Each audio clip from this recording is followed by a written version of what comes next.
प्रणाम यमदेव। प्रणाम करने वाले को आशीर्वाद देने की रीत है, किंतु मैं आपको क्या आशीर्वाद दूं हनुमान? सारे आशीर्वाद तो आपने प्राप्त कर लिए हैं।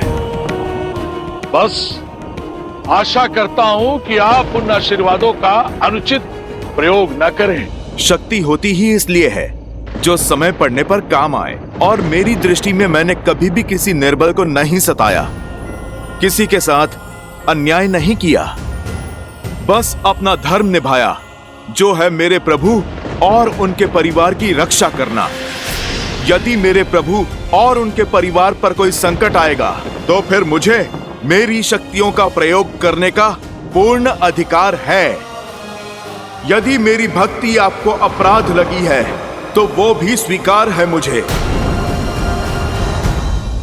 हनुमान, तुम स्वयं जानते हो, मैं या ये यमदूत तो क्या, तीनों लोक में ऐसा कोई भी नहीं तुम्हारा कोई अहित कर पाएगा।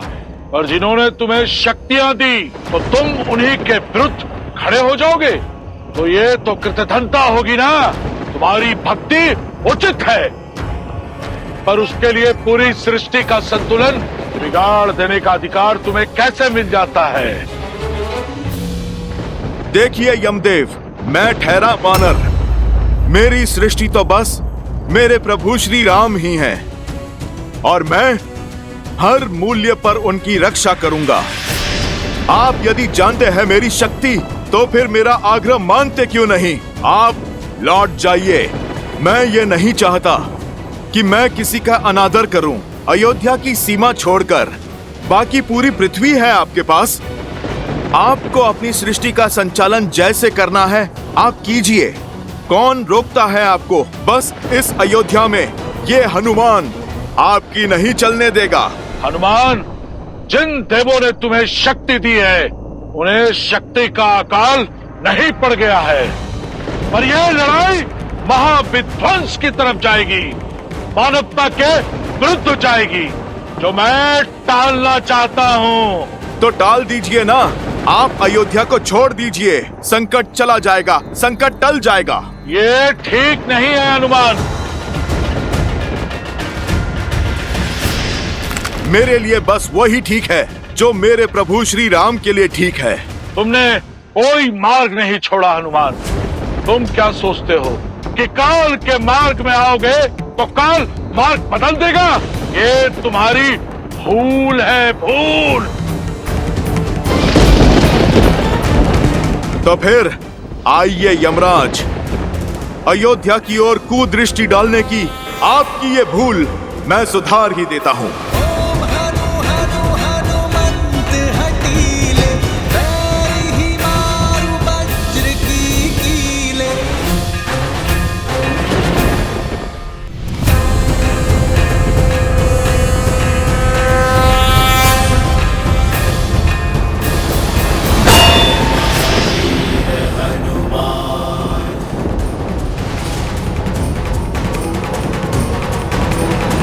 यमदेव, मेरे समक्ष प्रस्तुत हो तुरंत। ये मेरा ब्रह्मा का आदेश है।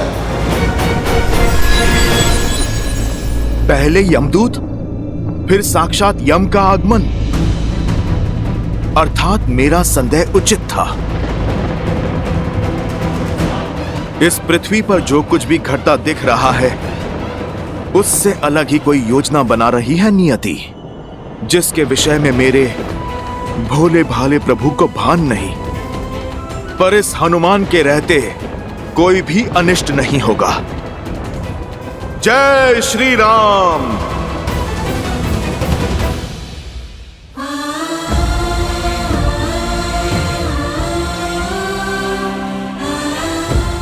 तो ये है वो राम के पुत्र जो धर्म की स्थापना करने के लिए मेरा सामना करने आए थे। देखो असुर वीरों, राम के इन वंशजों को कुंभकर्ण के पुत्र के समक्ष घुटने टेक दिए, इन्होंने माटी में सिमट गए हैं। लव, कुश, युद्ध भूमि में महत्वपूर्ण ये नहीं है कि कौन गिरा, महत्वपूर्ण ये है कि गिरकर फिर से कौन उठ पाया। तुम उन श्री राम के रक्त हो जिन्होंने 14 वर्ष वनवास के दुख भोग कर भी बिना किसी सैया के दशानन का सामना किया, जिन्होंने बिना कवच के हर प्रहार सहा। तुम टूट नहीं सकते, अधर्म के समक्ष झुक नहीं सकते पुत्र, क्योंकि यदि तुम टूटे तो श्री राम का राम राज्य का सपना टूटेगा।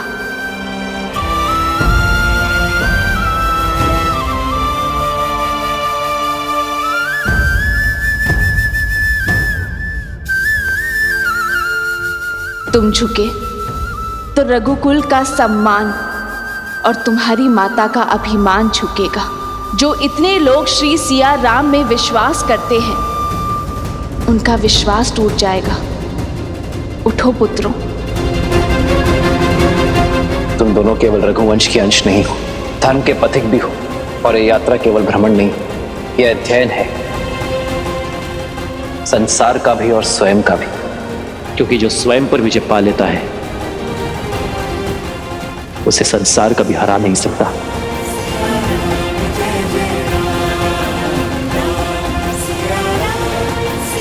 माता, माता,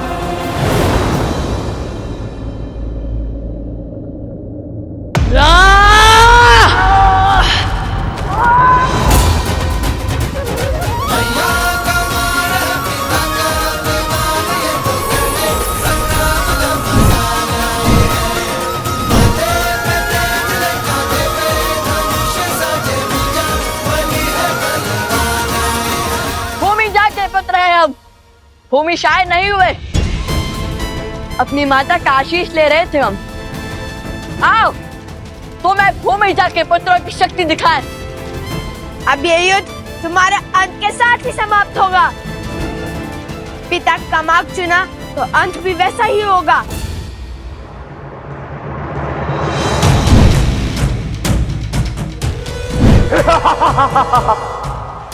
जय श्री राम,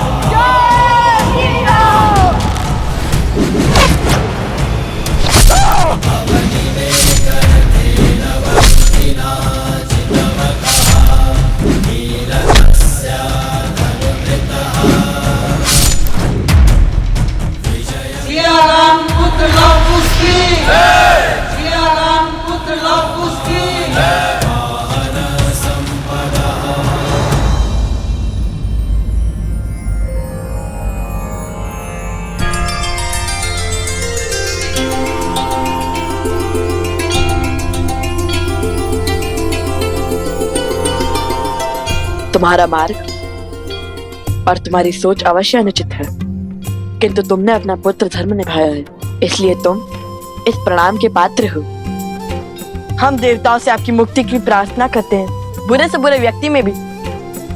यदि अपने माता पिता के लिए आदर का ये भाव रहे तो हम उस भावना को नमन करते हैं। आशा है कि तुम समझ गए होंगे कि प्रतिशोध की अग्नि स्वयं को ही स्वाहा कर देती है। समझ गया, और ये भी समझ गया कि कितना अभागा था मैं, जो रघुवंश की महानता नहीं समझ सका। आज समझ आया कि पिता का मान उसके बुरे कर्मों का अनुसरण करके नहीं, शुभ मार्ग पर चलकर और उन्हें भी शुभ मार्ग पर लाकर होता है। संतान हो तो लव कुश जैसी, राम नाम सत्य है। भज मन राम नाम सुखदाई। आर्यवर्त का भ्रमण तो संपूर्ण हो ही गया है कुछ। अब बस शीघ्र ही पिताश्री से भेंट करने की इच्छा है भैया। हनुमान से लड़कर कोई लाभ नहीं, इससे केवल समय ही व्यर्थ होगा। तो मार्ग क्या है परमपिता? महादेव अब केवल वही है जो हम सबको मार्ग दिखा सकते हैं। रामदेव, हम गए थे महादेव के पास, किंतु तो उन्होंने सारी बात श्री राम पर डाल दी है। अब श्री राम तो आपके प्रिय हनुमान जी की सौगंध से बंधे हैं। इसीलिए हमें अब महादेव के पास ही जाना होगा।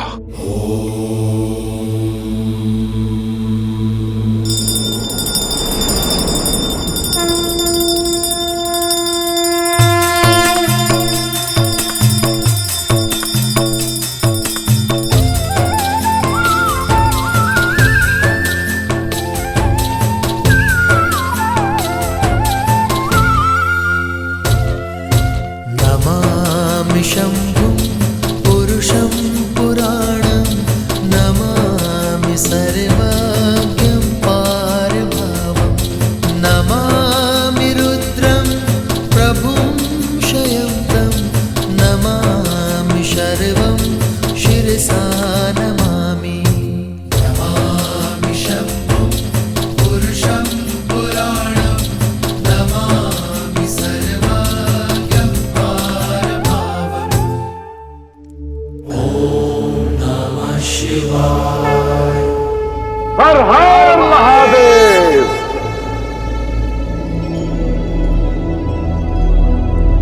महादेव, अपने नाम को साकार करने का समय आ गया है प्रभु। हमारी विपदा को केवल आप ही हर सकते हैं। एक युग का परिवर्तन होने को है और हनुमान बाधा बनकर खड़े हैं। श्री राम की लीला के समाप्त होने का समय हो गया है, किंतु ऐसा हो नहीं रहा, क्योंकि हनुमान ऐसा होने नहीं दे रहे और वहां देवी लक्ष्मी प्रतीक्षा कर रही है नारायण और हनुमान के इस हट के अंत होने का। और हनुमान जी वो है कि अपनी हट से हटने को तैयार ही नहीं है। वो आप ही के अंश हैं। कृपा कर कोई मार्ग दिखाइए प्रभु, कोई मार्ग दिखाइए।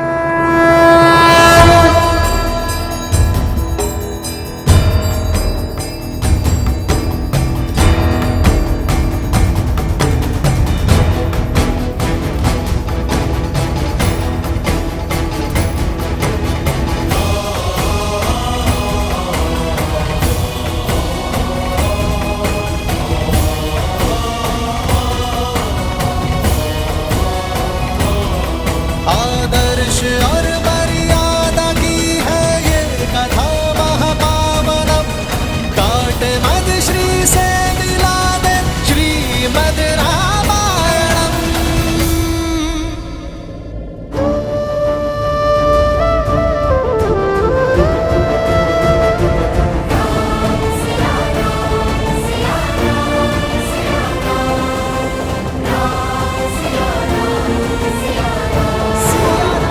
सीते,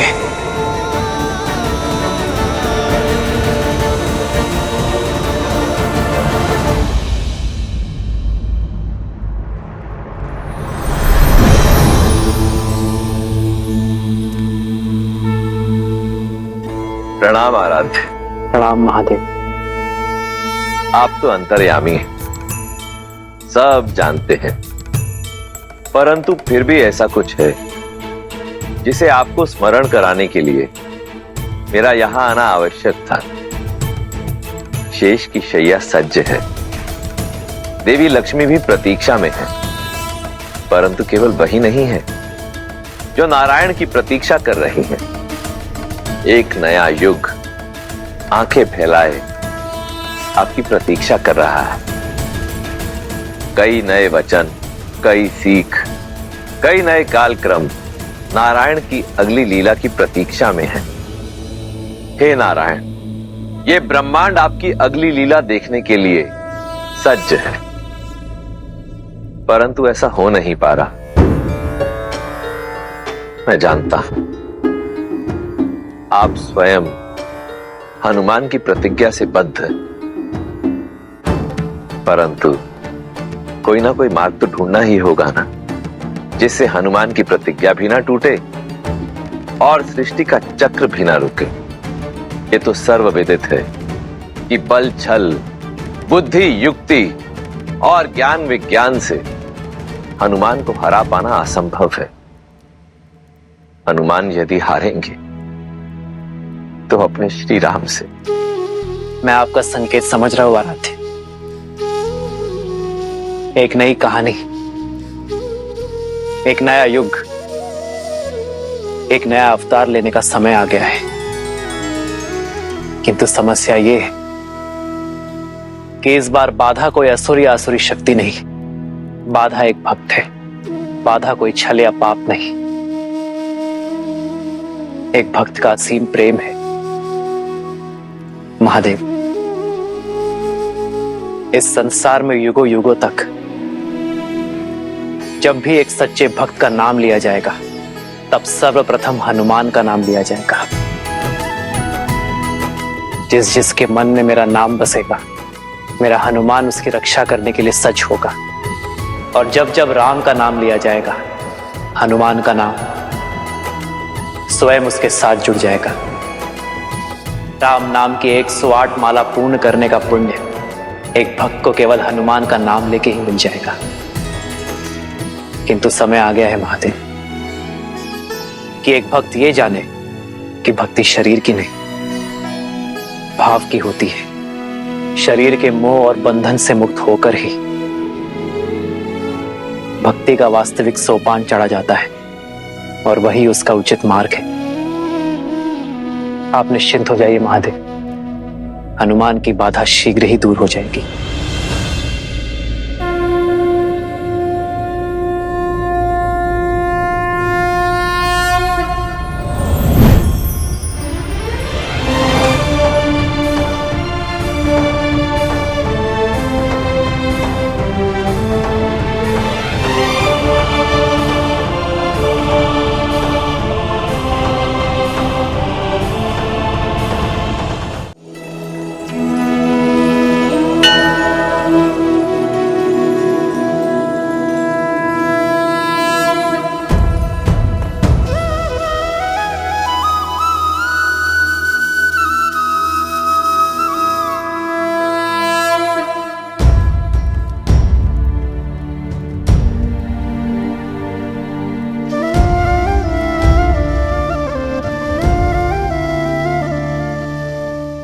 जन्म जन्म का है ये संगम, राम रतन सीता वैभव धन। ये मुद्रिका नहीं है सीते, हमारे प्रेम, हमारे वियोग, हमारे मिलन और हमारे संबंध की स्मृति, और आज मुझे इसे स्वयं से पृथक करना होगा। क्षमा करना सीते, ये आवश्यक है ताकि मैं अपने हनुमान को परम सत्य के ज्ञान की यात्रा पर भेज सकूं। और हनुमान का मुझसे पृथक होना, ये तो स्वयं महादेव की आज्ञा है।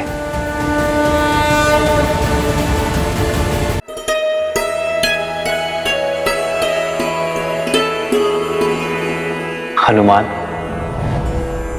प्रभु, मैं अभी प्रस्तुत हुआ। जय श्री राम। श्री गुरु चरण सरोज रज, निज मनु मुकुरु सुधारी। बरनउँ रघुबर बिमल जसु।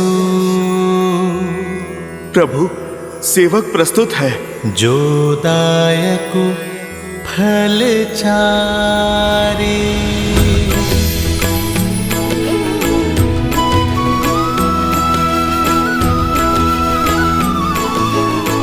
हृदय बसहु सुरभु।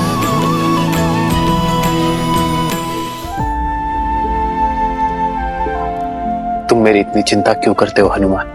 प्रभु, आप तो संसार के भले की और सुख की चिंता करते हैं। आपकी चिंता करने वाला भी तो कोई होना चाहिए ना। अब तो माता सीता भी इस संसार में नहीं है, ना लवकुश आपके साथ है और ना ही लक्ष्मण भैया। प्रभु, तो फिर मेरा दायित्व और भी अधिक बढ़ जाता है। आपके संरक्षण में ये अयोध्या ही नहीं, समस्त पृथ्वी फले और फूले। उचित कहा तुमने हनुमान। कभी कभी हम किसी से इतना प्रेम करने लग जाते हैं कि उस प्रेम को निभाते निभाते सारी मर्यादाएं, सभी नीतियों को अनदेखा कर देते हैं।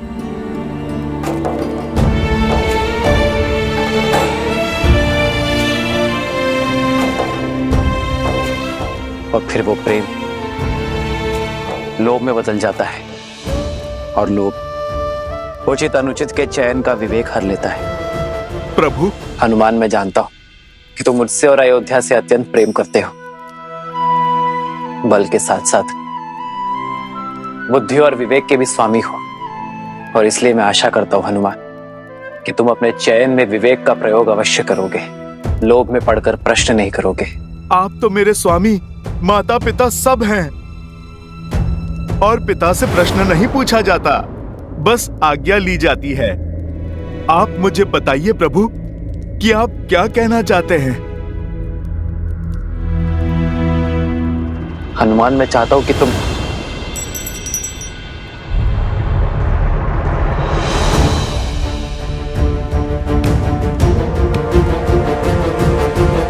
ये बातों बातों में कैसे छिटक गई मेरे हाथ से। ये मुद्रिका स्मरण है हनुमान, ये मुद्रिका सीता की स्मृति है, वो अंतिम प्रतीक जो इस गर्त में चली गई। प्रभु, आप चिंतित ना हो, मैं बस अभी इस मुद्रिका को ढूंढ कर लाता हूं। रहने दो हनुमान, ये इतनी छोटी सी दरार है, ना जाने भूमि में कितनी गहरी गई होगी। तुम्हें मुद्रिका ढूंढने में कष्ट होगा। प्रभु, ये मुद्रिका आपका संतोष है और मेरी माता का स्मृति चिन्ह है। जो वस्तु आपसे और माता सीता से जुड़ी हो, वो हर वस्तु इस हनुमान के प्राणों से भी अधिक मूल्यवान है। प्रभु, मैं अपने माता पिता को जोड़ने वाली रेखा को भला अधूरा कैसे छोड़ दूं? ये मुद्रिका धरा में चाहे जहां हो या अंतरिक्ष के किसी भी कोने में क्यों ना हो, मैं उस मुद्रिका को खोजकर आपको सौंपूंगा। जय सिया राम। निश्चय प्रेम प्रतीति ते विनय। जय सिया राम। देहि के कारज सकल शुभ सिद्ध करे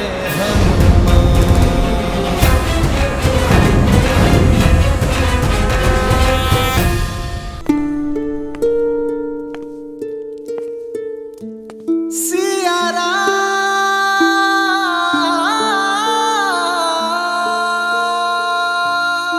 मुझे क्षमा कर देना सीते, राम ने कभी छल नहीं किया, किसी शत्रु को भटकाकर कभी प्रहार नहीं किया, किसी के साथ कोई खेल नहीं खेला, किंतु आज अपने ही प्रिय भक्त के साथ, जिसे मैं भरत के समान भाई मानता हूं, उस हनुमान के साथ ये खेल खेलना पड़ा मुझे, ताकि उसे अपने से पृथक कर सकूं। यदि मैं ऐसा ना करता तो सृष्टि का चक्र रुक जाता सीते। आशा करता हूं सीते कि लौटकर मेरे हनुमान को जब इस खेल का सत्य ज्ञात हो, तब वो मेरा मंतव्य और मेरे भावनाओं की शुद्धता को समझ सके, उस बड़े लक्ष्य को समझ सके जिसके लिए मैंने ये कदम आगे बढ़ाए।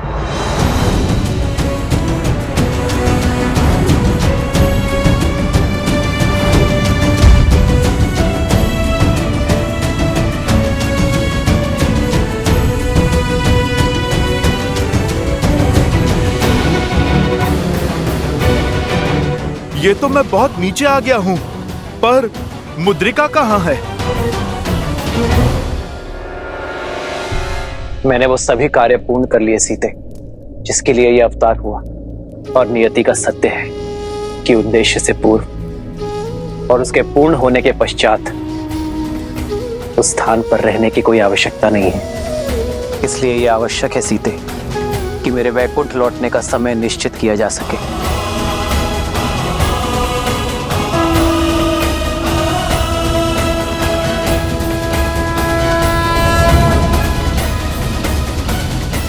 सत्य कहा नारायण ने, नारायण के लौटने के लिए वैकुंठ में पुनः शुभ आगमन के लिए दिशा, दिवस, नक्षत्र, मुहूर्त श्रेष्ठ है वो 3 दिन बाद का है। आज से 3 दिवस के पश्चात आप अयोध्या में प्रवेश करेंगे यमदेव, और नारायण श्री राम अवतार पूर्ण करके वैकुंठ लौटेंगे। योजना तो अच्छी है ब्रह्मदेव, परंतु यदि हनुमान 3 दिन से पहले पाताल लोक से श्री राम की मुद्रिका लेके अयोध्या पहुंच गए तो हर मंगल मुहूर्त अमंगल हो सकता है। कहीं यमदेव को लेने के देने ना पड़ जाएं। श्री राम ने हनुमान को पाताल लोक में भटकने के लिए नहीं भेजा है सूर्यदेव, बल्कि सत्य को समझाने के लिए भेजा है। कदाचित जब हनुमान पाताल से लौटे उन्हें इस यात्रा का मंतव्य समझ आ जाएगा। किंतु हनुमान तो हनुमान ठहरे, यदि नहीं समझे तो, कहीं समय से पहले आ गए तो? उसकी चिंता मत कीजिए सूर्यदेव, इस यात्रा की सारी व्यवस्थाएं की जा चुकी है, क्योंकि हनुमान को पुनः लौटने और किसी भी प्रकार की बाधा उत्पन्न करने से रोकेंगी।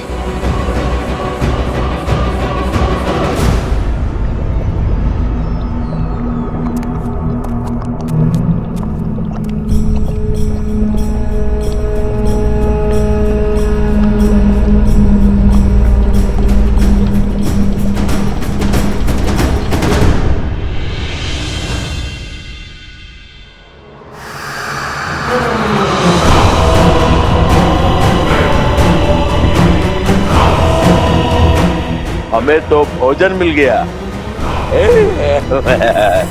आओ मिलकर खाते हैं।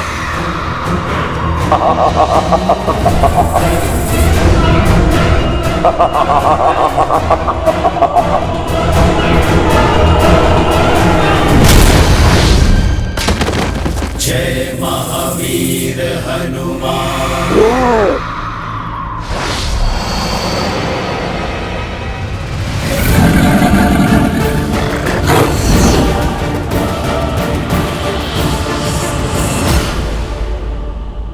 जय सिया राम।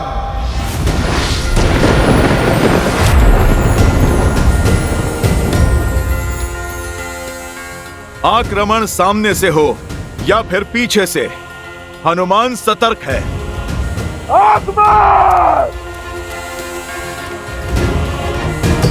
बजरंग बली हनुमान, जय जय महाबली हनुमान।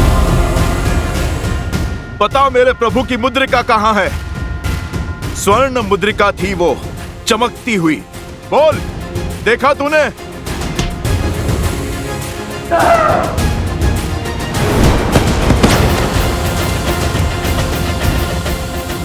जब मार से डरते हो तो फिर प्रहार क्यों करते हो मूर्ख?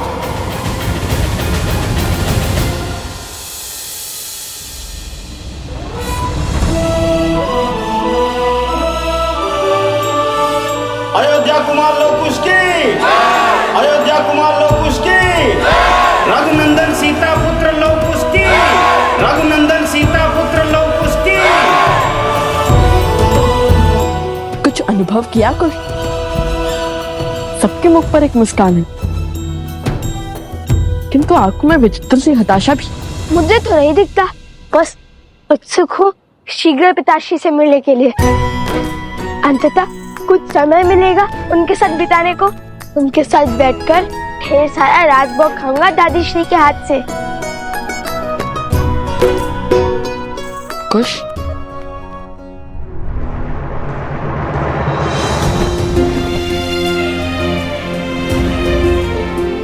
मेरे दोनों भतीजे यहाँ पहुंच चुके। शीघ्र ही मेरी भाभी माँ भी अवश्य लौटेंगी।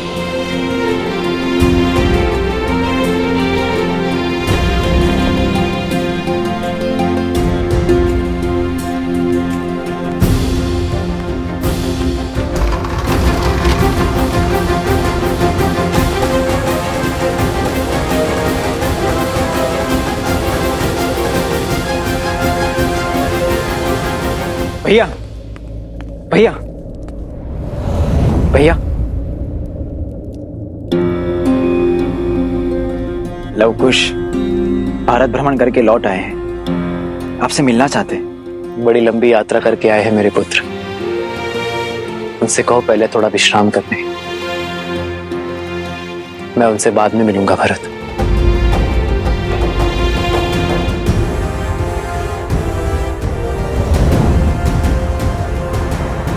काकाश्री, प्रणाम बड़े प्रणाम काकाश्री। आयुष्मान भव पुत्रो।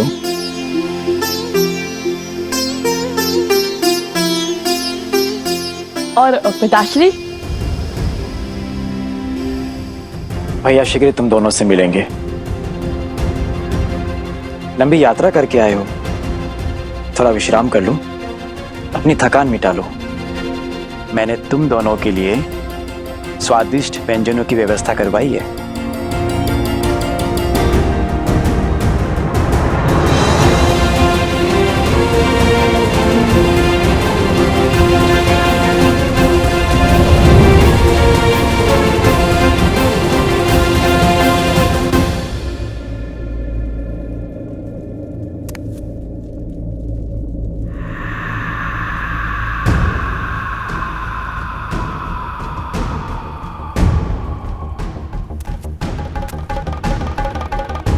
कहां लुप्त हो गई प्रभु की मुद्रिका?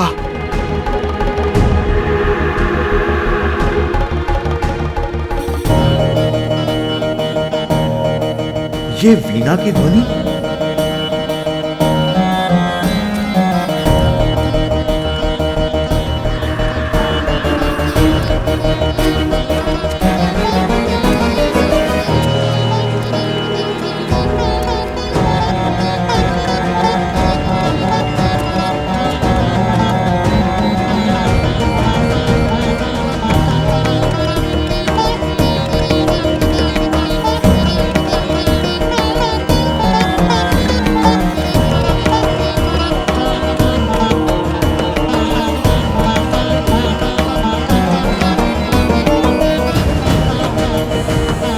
जय सिया राम महाराज महाबली।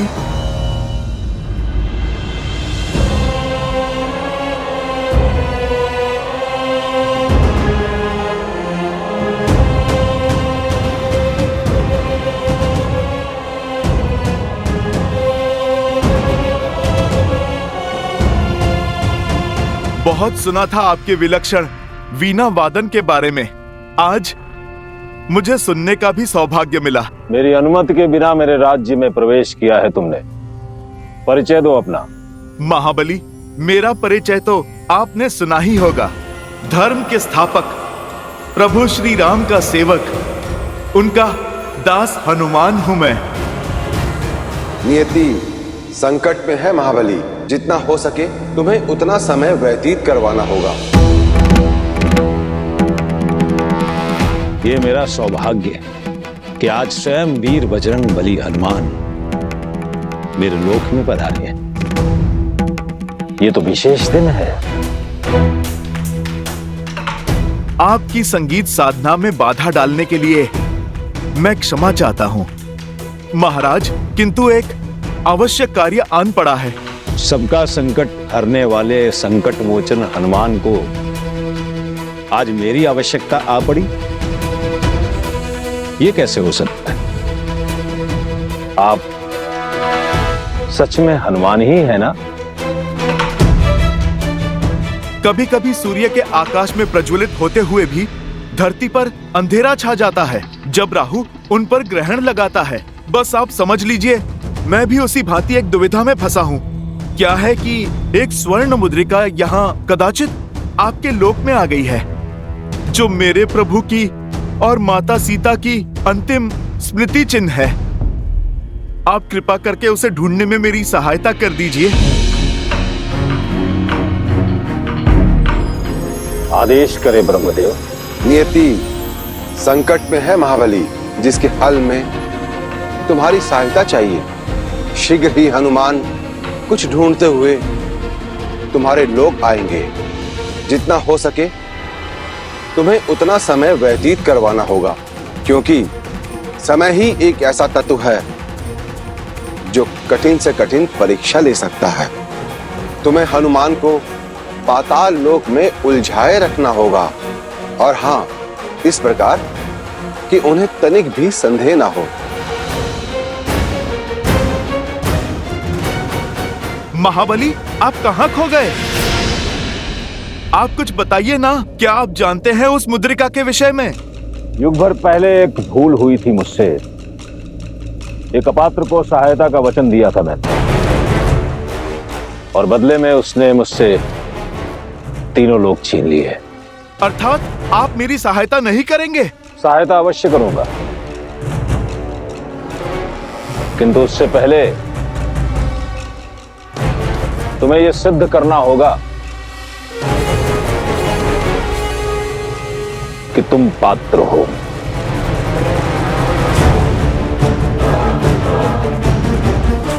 भैया, हम इतने माह पश्चात बाद लौटे हैं और पिताश्री ने हमारा स्वागत नहीं किया। क्यों बाद में मिलना चाहते हैं वो?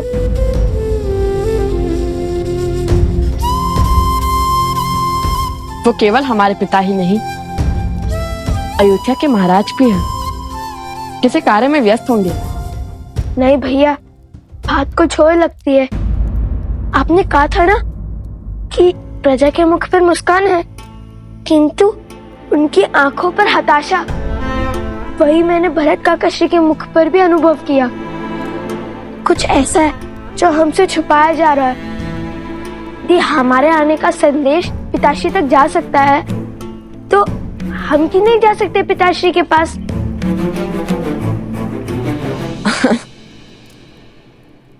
जब तुम्हें भूख लगती है तब तुम कुछ अधिक ही सोचते हो। चलो दादीश्री से मिल लेते हैं। राज भोग तुम्हारी प्रतीक्षा कर रहा होगा।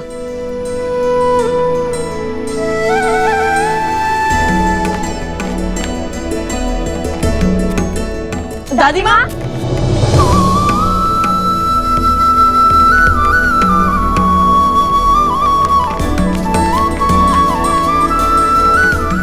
हम लौट आए दादी माँ।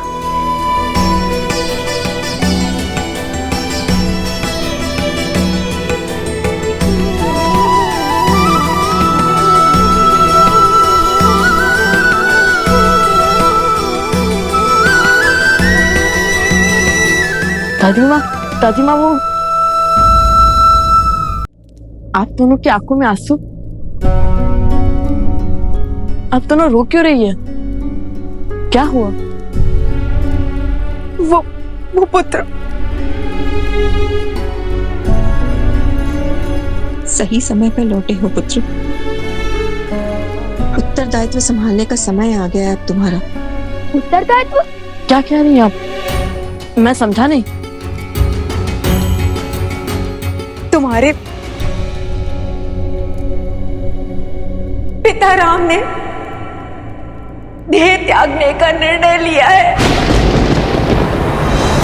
सिया राम, सिया राम, सिया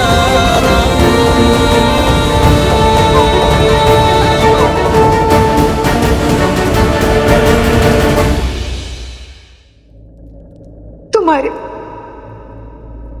पिता राम ने देह त्यागने का निर्णय लिया है। सिया राम, सिया राम, सिया राम।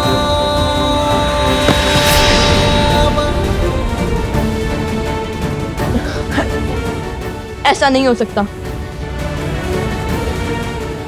हमने अपनी आंखों के सामने अपनी माता को देह त्यागते हुए देखा, उन्हें धरती में समाते हुए देखा, किंतु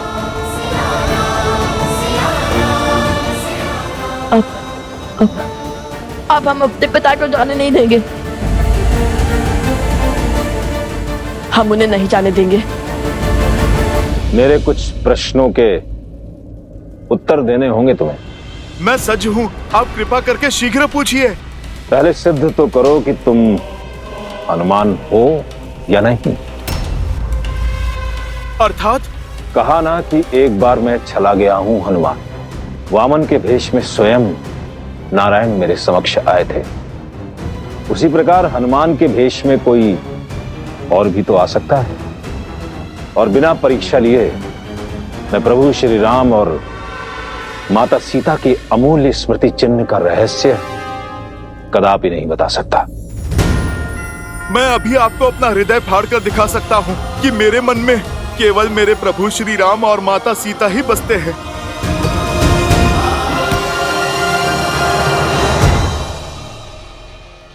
ये तो कोई मायावी भी कर सकता है। हो सकता है तुम वही हो, कोई अन्य साक्ष्य देना होगा।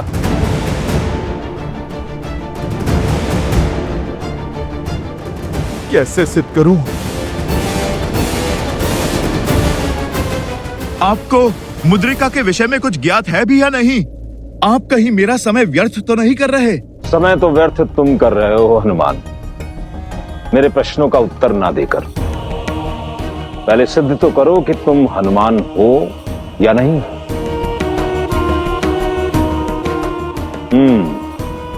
मिल गया उपाय। तो शीघ्र बताइए।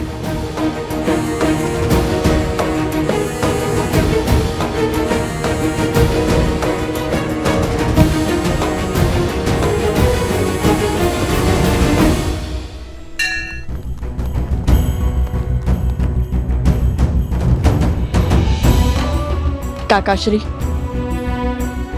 क्या पिताश्री राजभवन में है? हमें पिताश्री से मिलना है। हमें अभी अभी ज्ञात हुआ है कि उन्होंने नहीं, हमें होने नहीं दे सकते। नहीं, ऐसा नहीं हो सकता।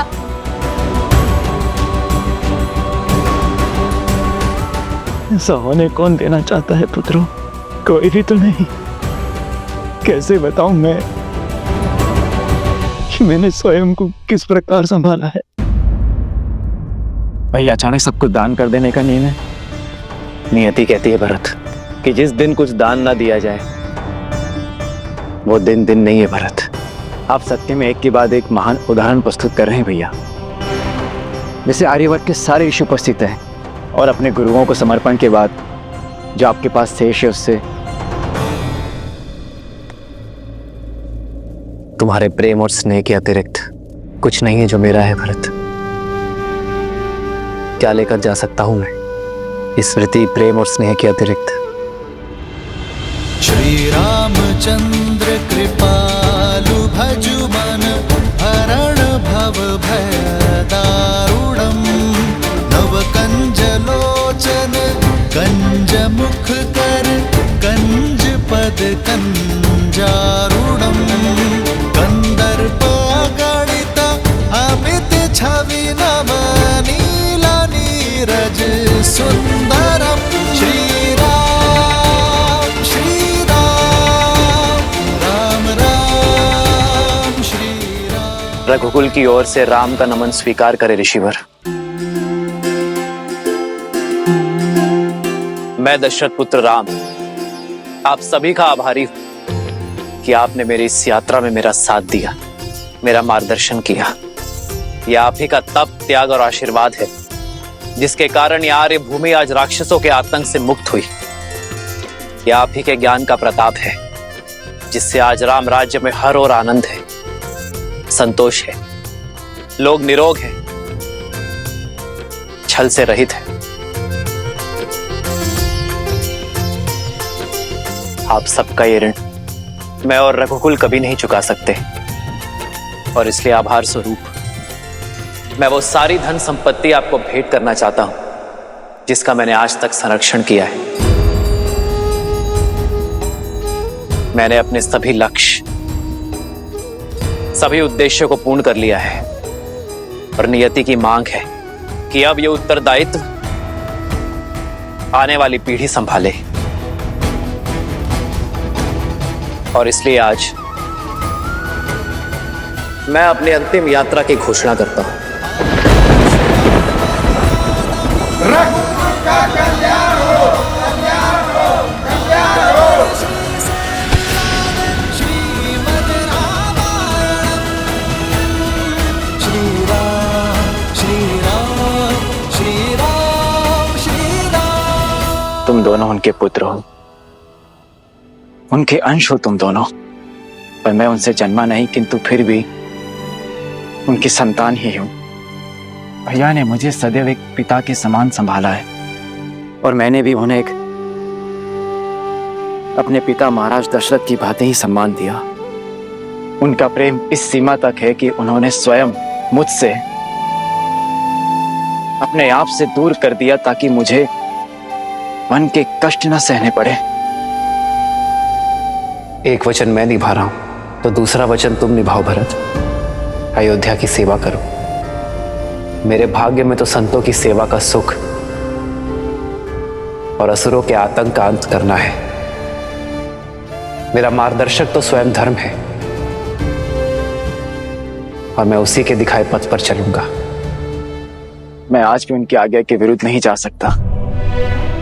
वे शीघ्र अतिशीघ्र अपने राज्य के कार्यभार को शेष करना चाहते हैं और जब तक प्रभु श्री राम तुमसे मिलने के लिए नहीं कहेंगे तब तक तुम उनसे नहीं मिल सकते।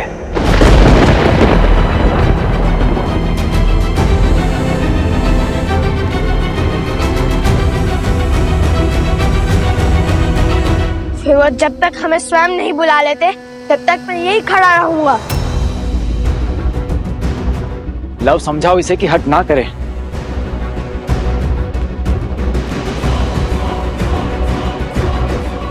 मैं भी कुछ के साथ यही हूँ काका श्री।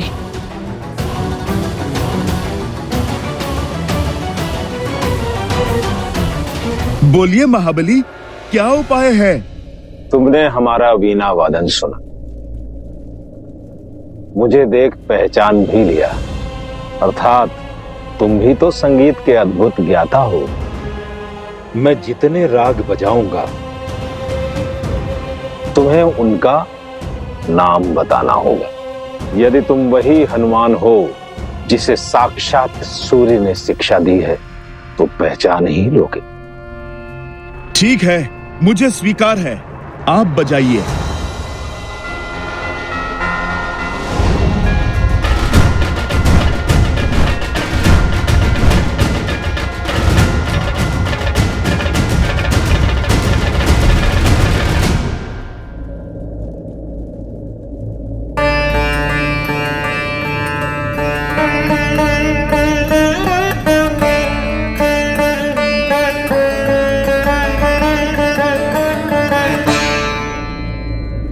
राग भैरव।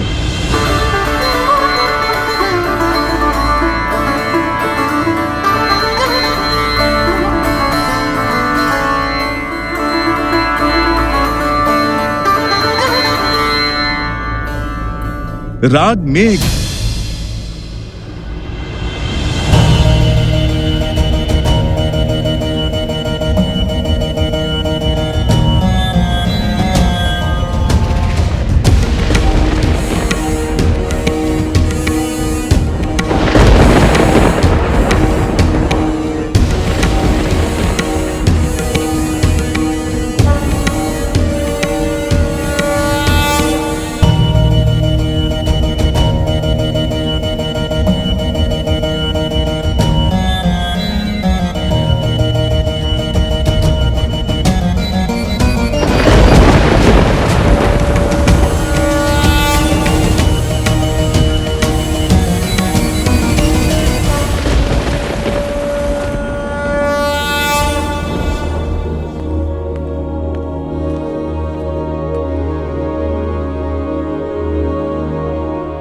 भैया, लव कुश बाहर खड़े हैं, आपकी प्रतीक्षा कर रहे हैं।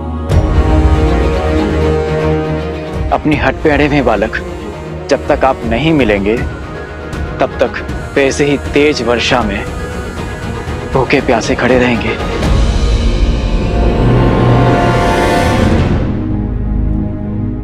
उन्हें भीतर ले आओ भरत।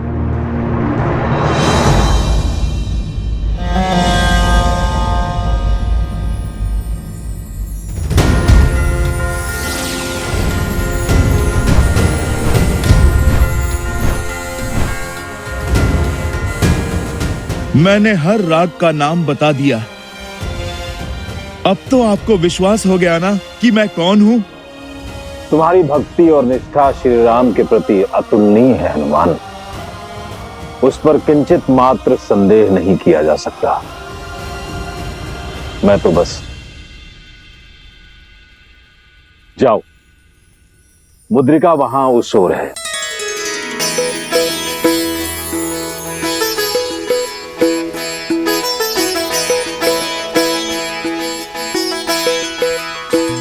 तुम्हें तो ब्रह्मदेव की आज्ञा भी नहीं रोक सकती हनुमान। तुम्हारे मन में केवल राम है हनुमान। आशा करता हूं कि श्री राम की यही भक्ति तुम्हें सत्य को समझने और स्वीकार करने का संबल दे, क्योंकि उनके जाने का समय हो गया।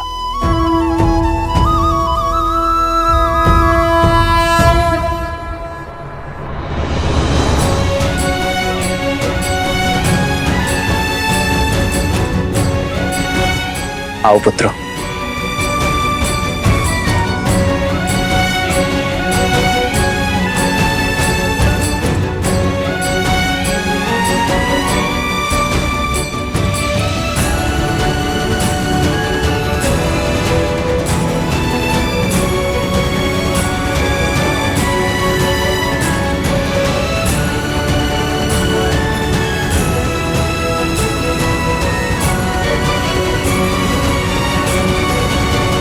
देवताओं के मार्ग में बाधा डालकर महाबली ने अपनी असुर प्रवृत्ति दिखाई दी।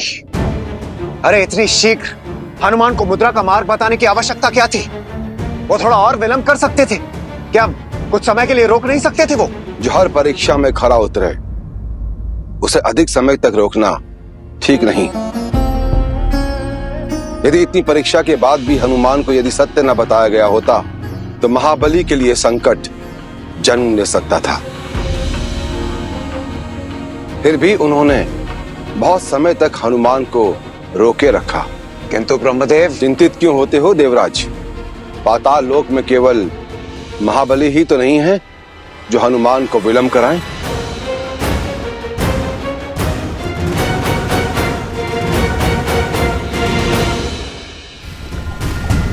जय हनुमान ज्ञान गुण सागर, जय कपीस तिहु लोक उजागर, राम दूत अतुलित बल धामा, अंजनी पुत्र पवन सुत नामा, राम दुआरे तुम रखवारे, होत न आज्ञा बिनु पैसारे, आपन तेज संभालो आप दीन लोक। जय सिया राम।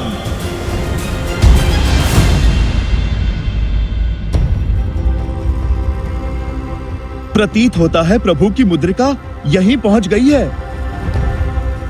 किसी ना किसी ने तो यहां पर देखा ही होगा।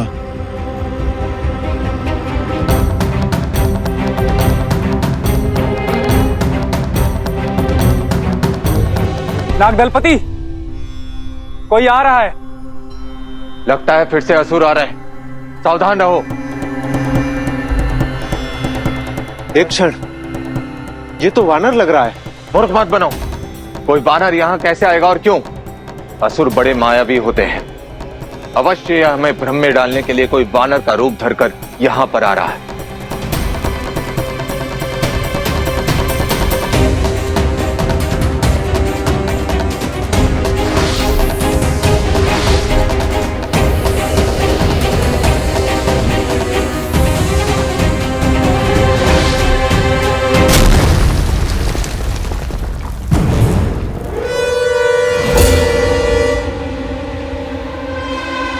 ये तो सत्य में कोई मायावी है।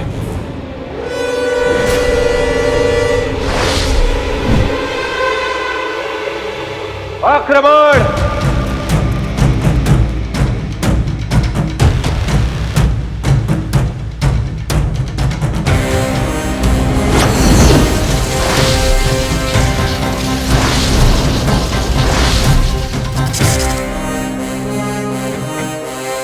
अरे मेरी बात तो सुनो। रुको बंधु मित्र नाग, अरे रुको।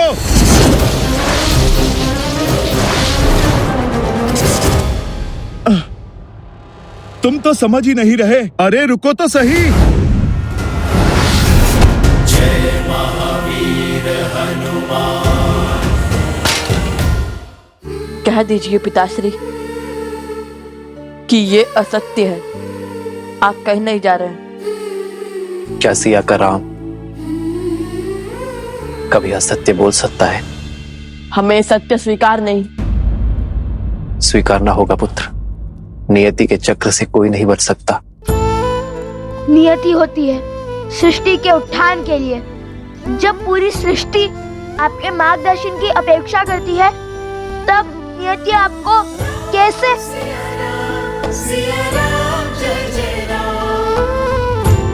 हमने जीवन भर आपके वचन का पालन किया है, किंतु आज हम अपनी आत्मा की सुनेंगे, जो कहती है कि हम आपको नहीं जाने देंगे।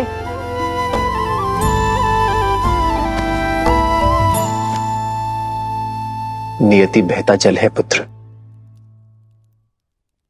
उसे बहना होगा। यदि उसे बहने से रोका तो वो मलिन होगा, दुर्गंध आएगी।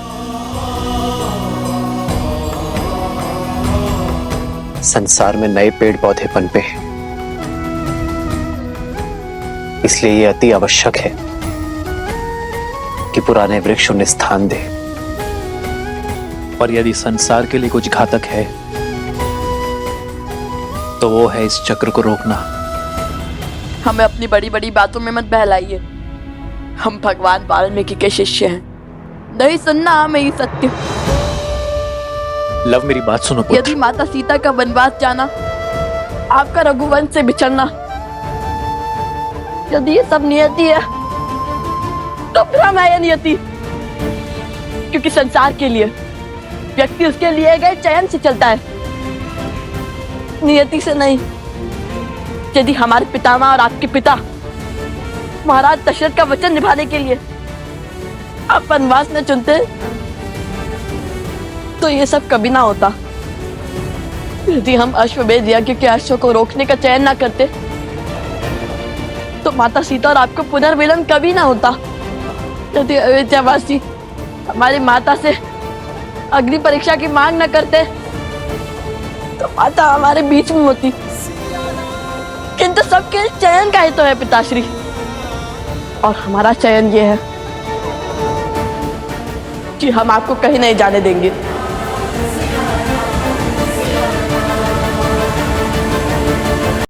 हमने जीवन भर मर्यादा निभाई है। पहले अपनी माता की सिखाई रीति का पालन किया, फिर रघुकुल की रीति का, परंतु आज नहीं। हम जो कर सकते हैं हम करेंगे, किंतु आपको जाने नहीं देंगे। लवकुश,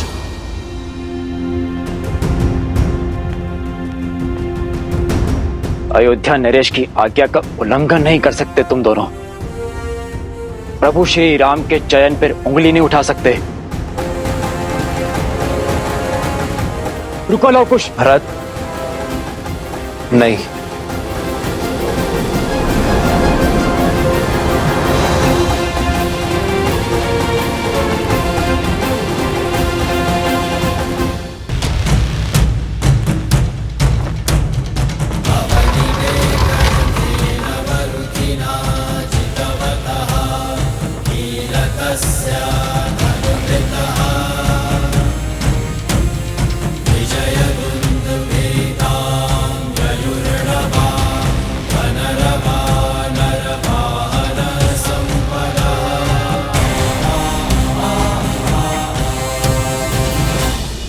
अरे नाग, तुम मुझ पर क्यों प्रहार कर रहे हो?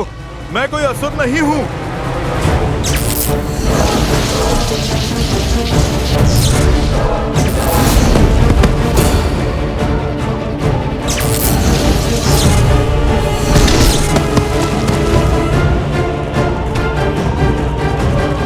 अरे अरे रुको, मेरी बात तो सुनो।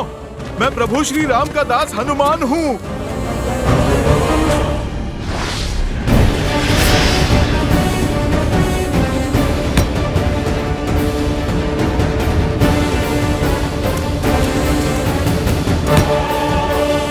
फंस गए असुर। हम नागों को मूर्ख समझा है, नाग पास में फंसे हो। अब तुम्हें यहाँ से निकलने का अवसर नहीं मिलेगा असुर। अब तो सीमा पार कर दी तुम लोगों ने। मैं असुर नहीं हूं, वानर हूं, राम भक्त हनुमान। प्रयास मत करो असुर। इस पास में स्वयं महादेव के नाग हमारे महाराज वासुकी की ऊर्जा है, तोड़ नहीं पाओगे इसे। देखो, मैं इस पाश को तोड़ सकता हूँ। ना मैं यहाँ युद्ध करने आया हूँ और ना महादेव के नाग वासुकी की शक्ति का अपमान करना चाहता हूँ। मेरे पास समय बहुत कम है। कृपा करके मुझे बस इतना सा बता दो कि धरा से फिसलकर कोई स्वर्ण मुद्रिका यहाँ पर आई है। वो मेरे प्रभु की है। मुझे वो मुद्रिका मिल जाए, मैं शांति से लौट जाऊंगा। तुम्हें क्या हम मूर्ख दिखते हैं? धरती से एक मुद्रिका गिरकर पाताल लोक तक आ गई। अरे असत्य बोलना है तो ऐसा बोलो कि कम से कम हम उस पर विश्वास कर सके। अरे भाई, मैं सच कह रहा हूँ। सत्य हम जान चुके हैं असुर। चलो अब अपने वास्तविक रूप में आओ, या फिर इसी रूप में सड़ते रहो यहीं पर।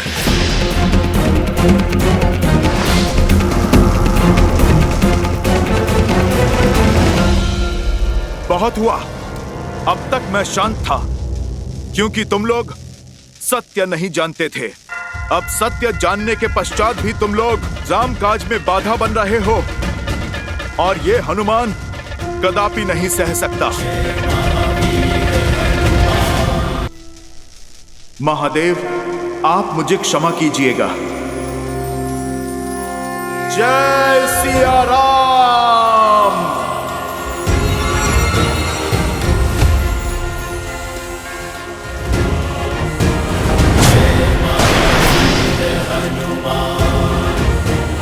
बहुत बातें कर ली, अब तो मुक्कालात हो जाए।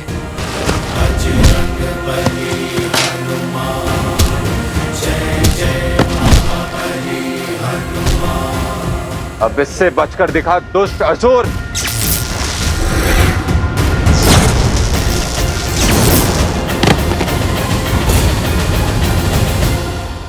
सभा में बिना अनुमति प्रवेश का दंड जानते हो सैनिक? एक वानर है जो स्वयं को हनुमान बताता है। वो कोई स्वर्ण मुद्रिका ढूंढ रहा है। बहुत मारा है उसने सैनिकों को। हो सकता है कि मुद्रिका की खोज में हनुमान यहां आए, किंतु महाबली उन्हें रोकने का प्रयास करेंगे, परंतु वो उनसे भी पार करके नागलोक में आ सकते हैं।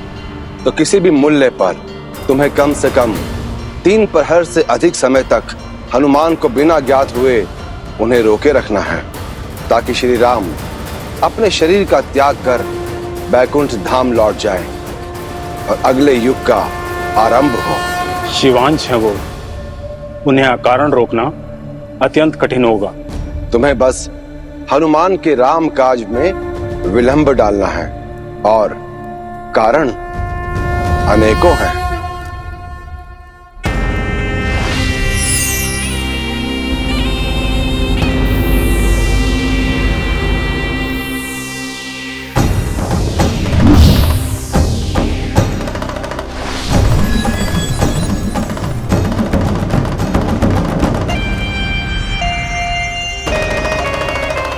क्या आदेश महाराज वासुकी? तुम्हें एक महत्वपूर्ण कार्य सौंप रहा हूं। हनुमान किसी कार्य से यहां आ गए हैं और उन्हें लगता है कि वो रामकाज, परंतु उनका यहां रामकाज में बाधा होगा। तुम्हें उन्हें आगे बढ़ने से रोकना होगा, कम से कम 3 पहर के लिए। भाग्यशाली हूं मैं जो प्रभु राम की लीला के अंतिम समय में उनका काज साधने का अवसर मिल रहा है। किंतु आप स्वयं क्यों नहीं जा रहे नागराज? क्योंकि यदि मैं गया तो मैं उनके सम्मोहन में आ जाऊंगा और फिर मैं भगवान महादेव का सेवक हूं। स्वयं महादेव के अंश के साथ लड़ नहीं सकता। तो आज्ञा दीजिए नागराज।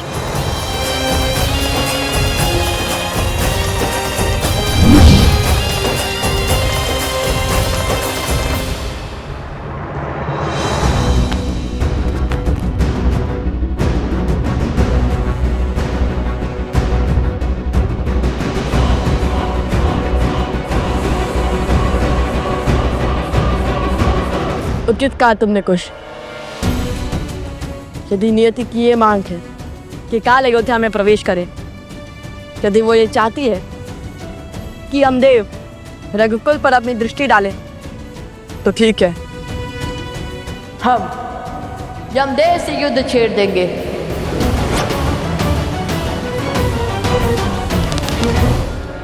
भैया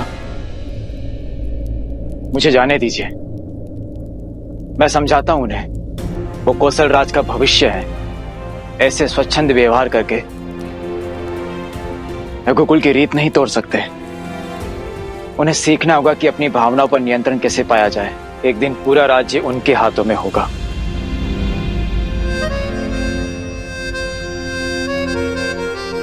मैं तुम्हारी चिंता समझता हूं भरत, और लवकुश का भाव भी, किंतु इस क्षण मेरे पुत्र लवकुश कौशल के कुमार नहीं है। वो राम के पुत्र है, और केवल लवकुश ही नहीं, मेरा हनुमान भी इसी भावनात्मक युद्ध में फंसा हुआ है। क्या लगता है तुम्हें भरत? हनुमान ये नहीं जानता कि नियति अमर है, कि चाहे वो अपनी जितनी ही शक्तियां क्यों ना बटोर ले, नियति के पार नहीं जा सकता। और अब मेरे लवकुश सदा अपनी मर्यादा में रहे, तो आज उन्होंने अपनी सीमा क्यों तोड़ी? आज ही क्यों भरत? स्मरण है मुझे, जब मुझे वनवास जाना था तब तुम कितने भावुक हो गए थे। रघुकुल की रीति तोड़ हमारी माता कैकेयी को भी अपशब्द कह बैठे थे। भैया हनुमान भी नियति से लड़ना चाहते हैं। लवकुश आपका अंश होने के बाद भी, हनुमान के महादेव का अंश होके भी नियति नहीं बदल सकते। नहीं भरत, न लवकुश, न हनुमान और न ही स्वयं में नियति को कोई नहीं बदल सकता।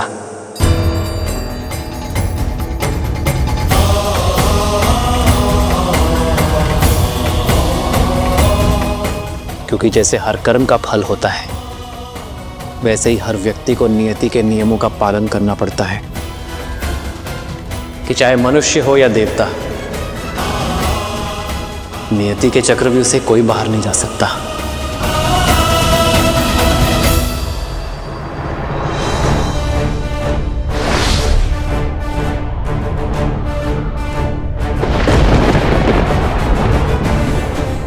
इस बाण का लक्ष्य स्वयं यमदेव।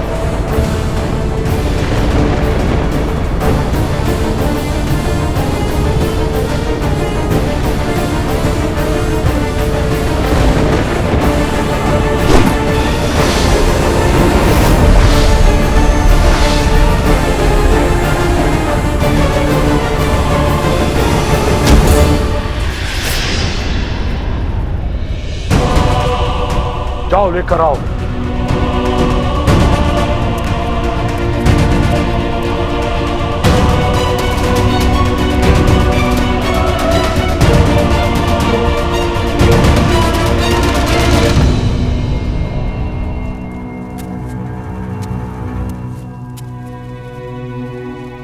अयोध्या के आकाश में आपके पग क्या परछाई भी नहीं पड़नी चाहिए कालदेव, अन्यथा परिणाम के उत्तरदायी आप स्वयं होंगे रघुनंदन लवकुश। लो, हनुमान क्या कम थे? अब राम सिया के पुत्र लवकुश भी आ गए नियति के विरोध में।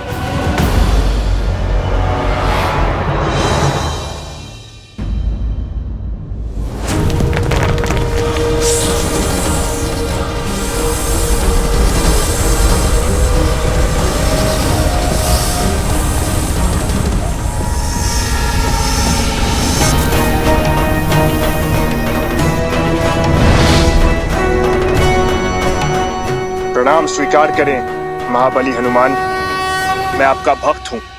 आपके पुत्र मकरध्वज से आपकी शौर्य गाथा सुनता आया हूं। मुझे आशीर्वाद दें हनुमान जी। चलो, मुझे किसी ने तो पहचाना, अन्यथा सब मुझे असुर ही समझ रहे थे अब तक। आयुष्मान भव। अब पुत्र मार्ग छोड़ो, मुझे प्रभु श्री राम का काज पूर्ण करना है। प्रभु की मुद्रिका ढूंढनी है मुझे। क्षमा करे बजरंगबली, पर मैं ये नहीं कर सकता। और आपने मुझे आयुष्मान भव का आशीर्वाद दिया है, इसी कारण आप मुझ पर आक्रमण भी नहीं कर सकते। ज्ञान और बल दोनों से संपन्न लगते हो मुझे, तब भी तुम मुझसे संघर्ष चाहते हो। कोई लाभ नहीं। आपका ही भक्त हूँ। आप अपने स्वामी का काज नहीं छोड़ेंगे और मैं अपने स्वामी के आदेश से पीछे नहीं हटूंगा। लौट जाइए। और मैं केवल आगे बढ़ सकता हूँ, मैंने लौटने का विचार कभी नहीं किया। तो फिर मुझे आपको रोकना ही होगा।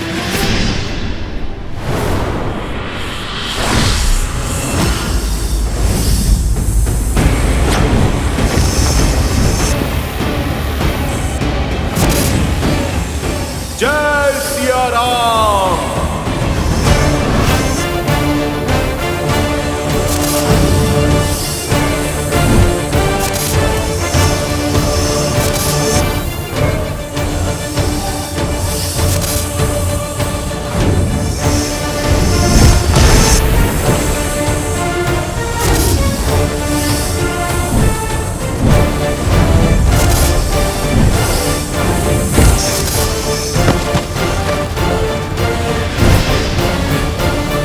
जय सिया राम।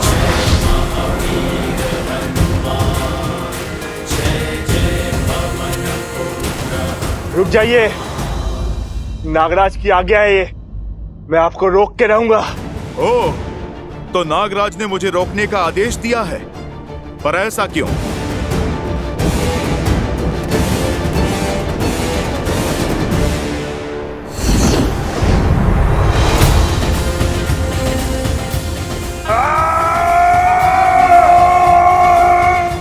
मैंने आयुष्मान होने का आशीर्वाद दिया है, पीड़ा देने का नहीं। मैं तुम्हें मारूंगा नहीं, पर छोड़ूंगा भी नहीं। अब तुम मुझे बता भी दो कि क्यों रोकना चाहते हैं नागराज मुझे?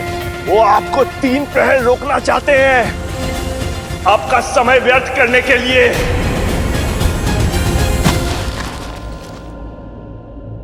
तो बाधा यहां पर नहीं, कहीं और है।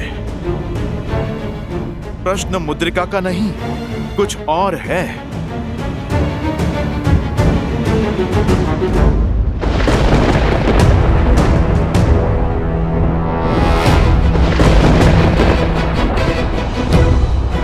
यमदेव का कोई उत्तर नहीं आया है अभी तक।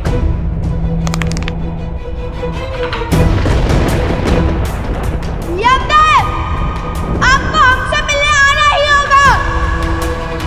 यदि आप नहीं आएंगे तो आपको यहाँ बुलाने का एक मार्ग और है मेरे पास। मैं यहाँ से कूद जाऊंगा। कुछ आपको मेरी आत्मा लेने आना ही होगा। चयन आपका है यमदेव। अब क्या? लव कुश श्री राम की संतान है। यदि कुश ने वचन दिया है कि आप ना गए तो वो प्राण त्याग देगा। अर्थात मनुष्य समझता है कि सब कुछ उसके हाथों में है, परंतु नियति के नियम कभी नहीं बदलते कालपुरुष।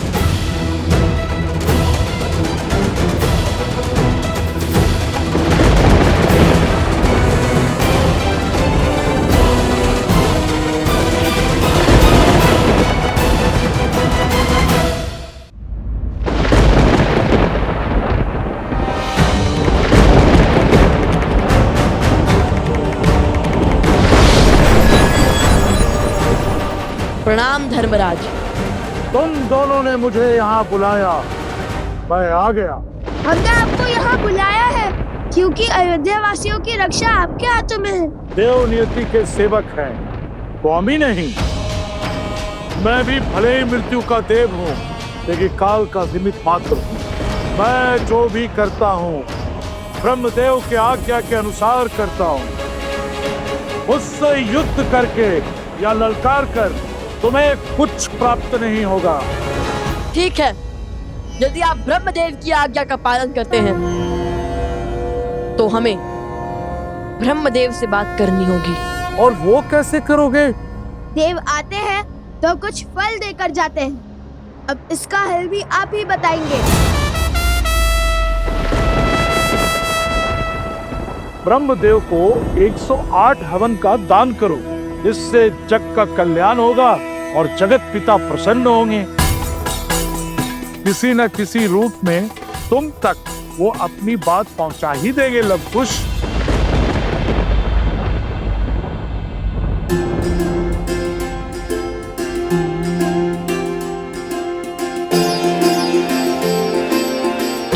यदि हमने कोई उद्दंडता की हो तो क्षमा कर दीजिए।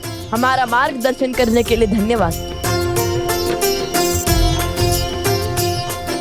रघुकुल की जय हो और श्री राम और उनके वंशजों की सदैव जय हो।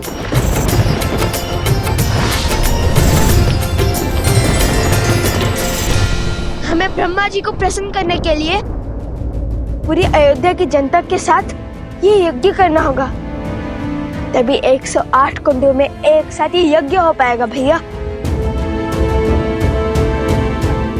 तुम मुझे पूरी बात बताओ, क्यों कहा नागराज ने ऐसा? मैं तुमसे पूछ रहा हूं। न मैं अधिक पीड़ा सह सकता हूं, न ही अपने स्वामी से विश्वासघात कर सकता हूं।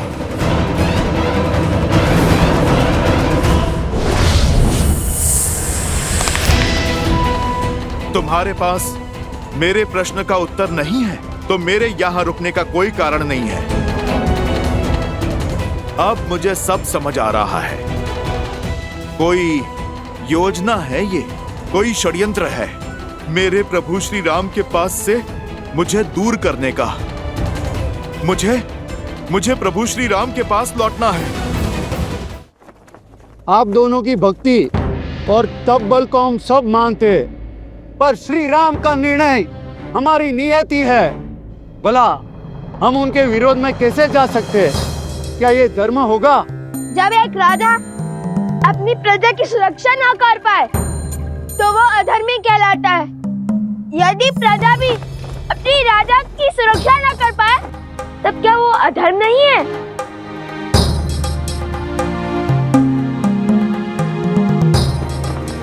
अयोध्या पति श्री राम का जन्म धर्म की रक्षा के लिए तो हुआ था, तो क्या आज इनका स्वयं हमसे दूर जाना क्या धर्म होगा? श्री राम केवल राजा ही नहीं, अयोध्या की आत्मा है। हमें अयोध्या से उनकी आत्मा को नहीं जाने देना चाहिए, हमें रोकना ही होगा।